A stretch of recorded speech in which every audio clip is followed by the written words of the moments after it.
My name is Drew Ross. I graduated from URI in 2016. I'm originally from North Attleboro, Massachusetts, so right over the Rhode Island border.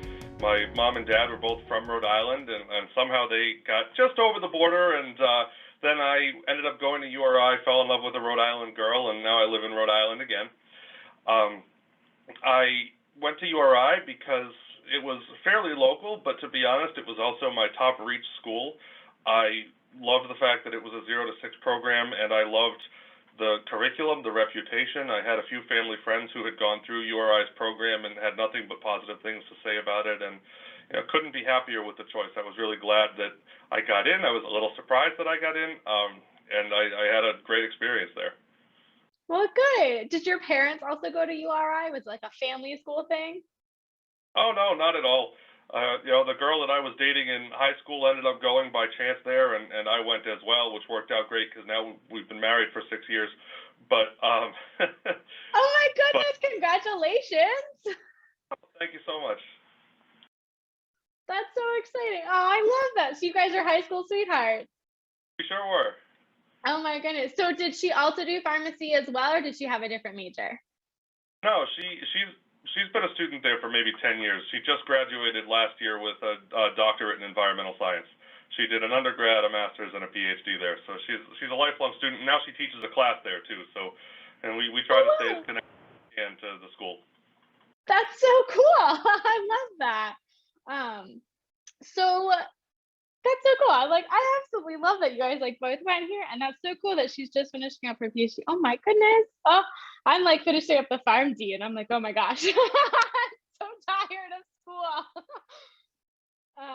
But it is a long process, and it's well worth it. But I'm ready. I want to be an adult. I want to go out. I want to work. I want to do the thing. So I'm ready. Right Um, around the Right. So if you can just kind of tell everybody, where you work, and what your position is. Sure, absolutely. So I am the pharmacy manager at South County Health. I started out my career right when I graduated as a staff pharmacist at Roger Williams Medical Center. I did not do a residency. I was fortunate to earn a position on the bench.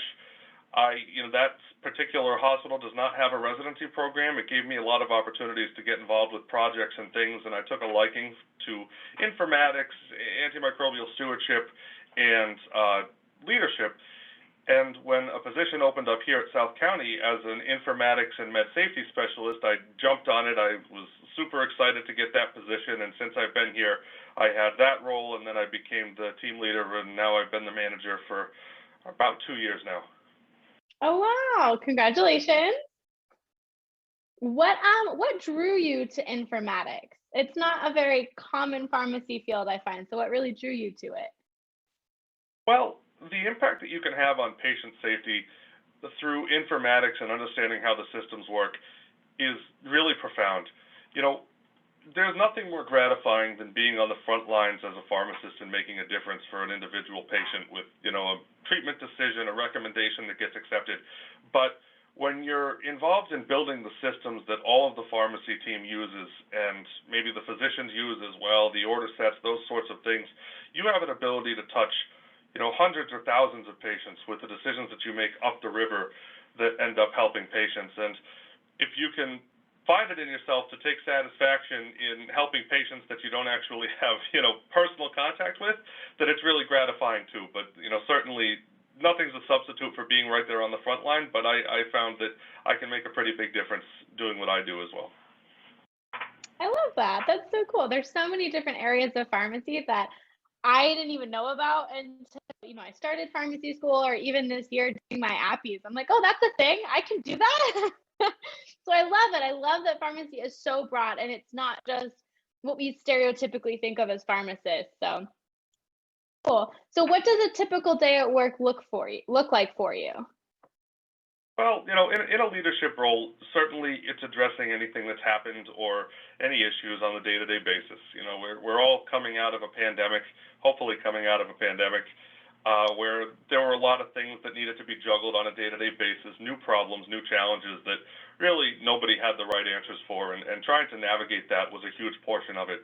But on a day-to-day basis, it's communicating with the staff pharmacists here, the clinical folks, the residency program director, and my director, seeing how I can help people in my department break down barriers, listen to what their recommendations are for how to make care better, sort of at a high level, and then go to work at projects to try to work on that. And then intermittently in there, there's, formulary reviews for new products or products that may have, price changes or new data that's published. Fortunate to precept API students and pharmacy residents in our PGY1 program. So, any opportunity to teach or to sit in on our URI faculty member, Dr. Charpentier, when she teaches her students, because I still learn every time that I'm, in a room with her. And, there's other leadership things. There's dollars to it. There's the numbers pieces. I did graduate from URI with the dual Pharm.D MBA program, and so, some of that comes into play with respect to reviewing budgets and things that might not be as appealing to the average person interested in clinical pharmacy, but it rounds out a pretty busy day every day. I'm never bored. I love it. It definitely sounds like you do have quite a broad oversight over lots of things that happen in the pharmacy. So you mentioned that you got your MBA through URI as well. You did the dual program. That's definitely something that's gaining a lot more popularity. I know that my class specifically, there's quite a few students that were really interested in it. But would you mind speaking to that just a little bit, sort of how you went about it and what inspired you to do that degree? Yeah, sure. I always had a feeling that I wanted to do something that was leadership related. That's really the area that my parents built their career in. It was a non-medical, but a leadership path, and I thought that was something that appealed to me. So I took some undergraduate courses to, stack up credits that could count towards the MBA, and when I got accepted into the program, it worked into about one extra class a semester for my entire, for all the professional years. A lot of people are put off, I think, by the idea of doing extra work because the Pharm.D is certainly a lot on its own. But I found it to be so different and so unique. You spend time preparing for your, core exams or your, whatever class that you're taking in pharmacy school, and a lot of it's repetitive by necessity, so you learn what you need to learn. But then to go into a class where you're just talking about a business that constructs widgets and how to do it more efficiently, it's such a different thing to do. It didn't feel like more college. It felt like a whole different thing, like I was pursuing a hobby almost, which is why I enjoyed it so much. And, the College of Business had great professors. I was fortunate to meet a lot of them, and, a lot of them have experience in some levels of healthcare management. And a lot of great mentors in that program. So I enjoyed it. It was a lot, and sometimes on a Thursday night you finish up a big exam and the last thing you want to do is drive to Providence or wherever your class is and sit there for 3 hours. That's going to be everyone. But I found the whole thing rewarding. I never disliked a class when I was there. Certainly when I had to choose to drive up there, but when I was actually there, I always enjoyed all of it. Well, good. Did you have to do like a business project? I know some of like my friends, they took a class where they had to come up with like their own business and their own business model and stuff like that. Did you have to do that? There's a similar project to that. The final course in the MBA program, at least it was when I was there, was a capstone program where you work in a team, and the entire thing is actually simulated. It's this computer program where you make business decisions, you set prices, you're selling widgets, I think it was like computer chips or something, and your team is actually competing with all the other teams in the class, and every week it's, 6 months or 3 months or whatever, it advances the clock, and you see, how you're doing against your competitors, and your grade was actually based on how you did on your own, which was really, really cool. And I know that now they have the health-centered MBA, that I didn't have an opportunity to do, and I'm sure a portion of that is developing a business plan, which would have been a great opportunity. I'm sad that I missed out on it, but I've certainly presented enough business plans in my current role to not feel like I too much. Well, that's good. So did your team win? Did you win your little your Eh, we met our payroll. Our virtual employees got to go home with their paychecks, and There you go. That's all that matters. Well, so you mentioned that you also precept API students. Do you do IPI students as well? Do you do all of them?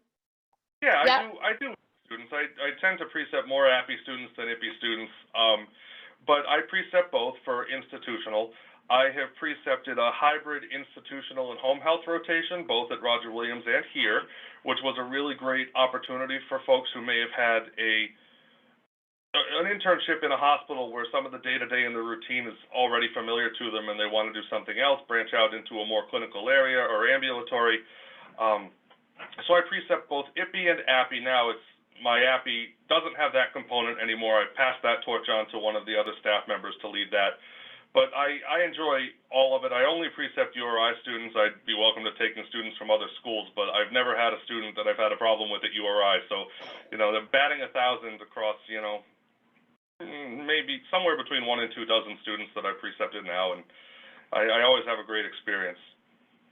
I love that. Well, I always love having alumni for my preceptors, because then we talk about, did you have this professor? Oh yeah, we had her, but way back when, and the classes and how everything has changed. And we've redone our curriculum recently, so it's even hard for me to talk to the P1s about, what classes they're taking, because they're not the same anymore. They're taking them differently. And I'm like, well, back in my day, and it's only been 4 years. Yeah, but it's I'm always exactly so fun. I have 2 P1s right now outside my office door who are training. They're relatively new hires. I'll be speaking at the panel with one of them, Gabby Mignosa, and their experience is so different than what mine was. They're enjoying it. They seem just as stressed as I was, so that's probably a good sign. But they're enjoying it. But it's true. It certainly has changed and sort of caught up to the national standard of education over the last couple of years. Big changes. Definitely, but it's good. We're moving in a good direction, so we're super proud of it. So you've spoken a little bit about how the different types of people that you speak with, the different roles that you work with daily. So how does teamwork play a role in your environment?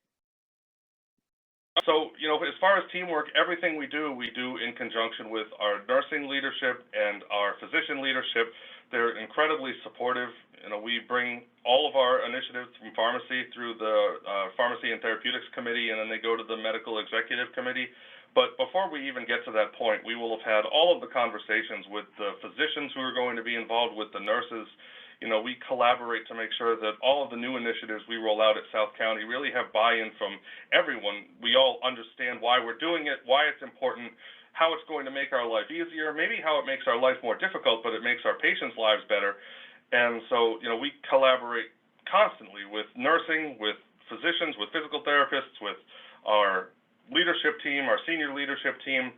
It's really one of the great things about this place and about pharmacy in general is that those blurred lines of, being a pharmacist and, having your very regimented role, it's really not like that anymore. The other example that I would give is our Antimicrobial Stewardship Committee. I used to lead that committee. Now our residency program director, Marissa Palm, does. She's an absolutely fantastic member of our team, and that committee has an ID physician on it.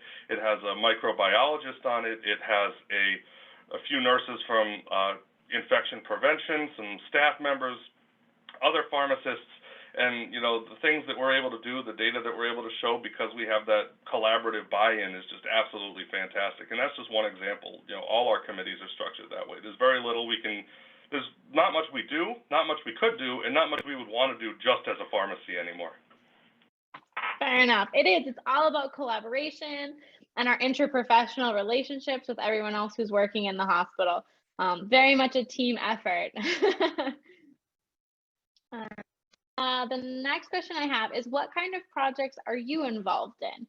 Now that you're more in a managerial role, you might have different projects than from when you worked more in informatics versus like antimicrobial stewardship, but what kind of projects are you involved in right now? I try to be involved in just about everything the pharmacy is doing, at least to some extent. Maybe that's, maybe I help and maybe sometimes I might get in the way a little, but I do like to know what's going on. Certainly with respect to antimicrobial stewardship, our most recent big win, we rolled out a system where every single antimicrobial order in our health system requires an indication be selected by our physicians. Now, that's something that's really recommended by the Joint Commission. It's something it enables prospective and audit and feedback, which is a core measure of antimicrobial stewardship. But to be able to actually do that so the verifying pharmacist and the nurse at the bedside can look at the order and say, hey, we're treating community-associated pneumonia, or we're treating a complicated or an uncomplicated UTI, very quickly gives us the ability to make dosing recommendations, quick changes, keeps everybody in the loop about treatment, treatment durations. That's one example. We're reevaluating andexanet alpha right now for anticoagulation reversal for apixaban, primarily rivaroxaban. We're looking at a few other things. We're doing a drug utilization review on nitrofurantone to make sure that we're using it in the most appropriate patients. We are about to go live actually tomorrow with a brand new electronic medical record system in all of our ambulatory sites, which I was involved in the build, particularly from the drug dictionary perspective and the vaccine management, and making sure that what our new vendor says are the correct schedules for pediatric vaccines actually match what they are, and they did. So, but you always have to check. So, I mean, there's a whole host of different projects that I'm working on and that our team is working on. Some of them go very far and make a huge impact. Some of them we don't necessarily get over the finish line, but that's the fun of it. We always keep trying to find things to do to improve patient care and to keep the pharmacy sort of on the cutting edge of what's going on. Love it. There's like such a wide range too. It's not just one specific area of pharmacy that you guys are working on. It's all areas of pharmacy. Right, absolutely. So specifically for South County, and not necessarily like a managerial role specifically, but just as a pharmacist in general, what are some pharmacists able to do outside of their regular day-to-day responsibilities? Sure, absolutely. So one of the things that we try to do here, I want the pharmacists to have, some level of professional fulfillment and be able to be as active and involved as they want to be. Certainly we have some pharmacists who would much rather just, staff the bench and don't particularly want to be involved in a committee or this or that, and that's completely okay. They can do that. But we have some pharmacists who, are always coming up with ideas for how to make things better. The people who, are in my office are saying, hey, how come we do this that way? What if we did it this way? And, the neat thing is I have the ability and they have the flexibility to say, let me give you some project time. Go figure out how we could actually do it that way. I think that's a great idea. Let's run with it. Let's try it. If it works, we'll keep it. If it doesn't work, we'll go back. So, operational improvements, different protocols, pharmacist-led things, different reports that we're checking, all these things come out of just some special project time that we give our pharmacy staff, and it's all things that they're interested in. We have pharmacists involved in the antimicrobial stewardship committee. We have pharmacists involved in the sepsis committee, the ICU committee. We have a pharmacist who helps with our orthopedic program and pain management, particularly in patients who are on methadone or buprenorphine therapy. There's a lot of different projects and committees and multidisciplinary teams that our pharmacists get involved in, and I try to carve out opportunities for them to do that without, pulling them away from the bench so they get back in this 5 billion orders. Generally, they have actual free, dedicated time to focus on what they're clinically passionate about or operationally passionate about. And, the best ideas for projects come from those staff members who want to do it. It's not just, me sitting in an office saying, hey, it would be a great idea if we revised our vancomycin order by pharmacy flow sheet. They say, this isn't working for me. Maybe if we did it a different way, and they can just take those things and run with them, big or small. I love it. So how do you see the role, either your role in a hospital or just like hospital pharmacists in general? How do you see that evolving in the future? Well, it's evolved a lot since I've started practicing. It's evolved since I was an intern, and it's continued to evolve as I've been a pharmacist. I think once upon a time, the pharmacists were in the basement somewhere calling doctors and telling them no, and calling nurses and telling them no, and just making sure that the medications weren't going to be harmful. And now our situation is so different. We have a pharmacist who rounds on the ICU. We are trying to work on having more consistent bedside rounding with our pharmacy team. I know that at larger centers and academic centers, that's a huge core component of what pharmacists are doing. We're working on that here too. And it means there's a face-to-face relationship with these providers, and pharmacists aren't just making sure their decisions are safe. They're helping make sure that they're the optimal decision. It's all of the following are correct, but which one's the most correct? Well, our doctors are pretty bright. Most doctors are pretty bright, and they can come up with a right answer. But those questions we hate on multiple choice tests, which of the one is most correct, that's where pharmacists can make a huge difference. They can, say, yeah, that will cover the infection, but maybe this is a better choice for this duration or at this dose. Maybe we can de-escalate that and do something more narrow spectrum. I know I've used a lot of ID examples because they're top of mind, but, we make these recommendations on all different things, cardiology, pulmonology. We actually spent some time talking to patients. We had a nurse retire recently who was primarily responsible for diabetes education, and it included the inpatient side. We have a former resident who graduated. She works full-time now. Half her time is staffing, and half of her time is on transitions of care in that inpatient diabetes education role that would traditionally be a nursing function. But in Rhode Island, with all the, CDO trained staff and all the brilliant pharmacists we have, we can get involved in, traditionally nursing roles. We can make bigger impact with our physicians. There's a lot of things that we can do, and it just continues to grow every day, every week, every month. I love that. So my favorite question, and I always end all my interviews with this, is how has URI prepared you for your current role? And then what is your best advice for any potential pharmacy students as well as any current pharmacy students looking to go to URI? Yeah, absolutely. So URI, obviously I could prattle off all of the technical and clinical things that URI prepared me for and all the wonderful knowledge that, the day I graduated I had. I've retained a lot of it. I have not retained all of it. But, teaching me how to be a working professional, showing what pharmacists are really capable of, and the idea of practicing at the top of your license instead of just preparing me to step into a role and do a job every day. Having it be, it's a place where you learn that it's a career, it's a profession, and it means more than just your 9 to 5 or whatever your hours are. You have so much to contribute. You make such a big difference to patients' lives. It really frames that in a tremendous way. The faculty are great. I was fortunate until about 2 weeks ago when she decided to move to a different spot to share an office with Dr. Charpentier here, who's our URI clinical faculty member. And, the relationships that I have with faculty members, even years after I've graduated, are just fantastic.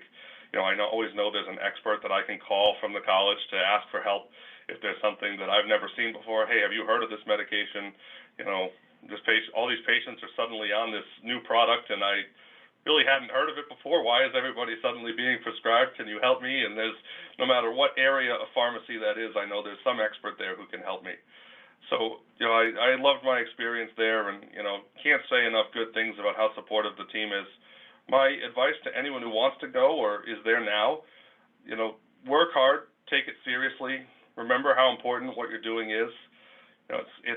It's one thing to pass an exam, but you want to know this information. You want to understand it. You want to absorb it. Go the extra mile. Seek out those opportunities to really learn and to practice what you're doing and to see it in patient cases. If you can get a position at a pharmacy somewhere, the more you engross yourself with it, it might not be the most fun thing in the world while you're there because it's a lot of work and a lot of stress, but the payoff is absolutely huge. So that'd be my best piece of advice. I love it. It's great feedback and great advice. I always love the phrase practicing at the top of our license. I think that that's so meaningful and also just leaves a lot of room for interpretation depending on what position you're in, what area of pharmacy you work in. I think it's just like the best phrase to describe what we do. Well, perfect. I did actually forget to ask you in the beginning. Were you involved in anything at URI? Did you do any sorts of clubs, any organizations? To be honest, I was a little bit of a wallflower, I think, when I was there. As much of a wallflower as someone with a big booming voice can be. I didn't get extremely involved. I did the National Association of Chain Drugstores walk with Dr. Marcoux at one point. I did a few other things, here and there, but to be honest, my real professional engagement started up, while I was doing my APPEs, and as I started to really see what pharmacists could do. That was the big part where I became engaged, and as a new practitioner, I became the treasurer of the Rhode Island Society of Health System Pharmacists. I've been doing that for, somewhere between 4 and 6 years now. It's been a while. and I've tried to be professionally active since. It's never too late to start doing those sorts of things. Certainly I went through 5 years of pharmacy school where I wasn't particularly involved in this or that, but as a pharmacist, I try to be, and I want to be, and I really see the value in it now. If I could go back and change one thing, I would have been more involved, but I'm glad that I have the opportunity to now. And for anybody who's there thinking about being there, they're a P3 and say, oh my God, I didn't do anything. No, it's not too late. There's always time to become involved if you want to be.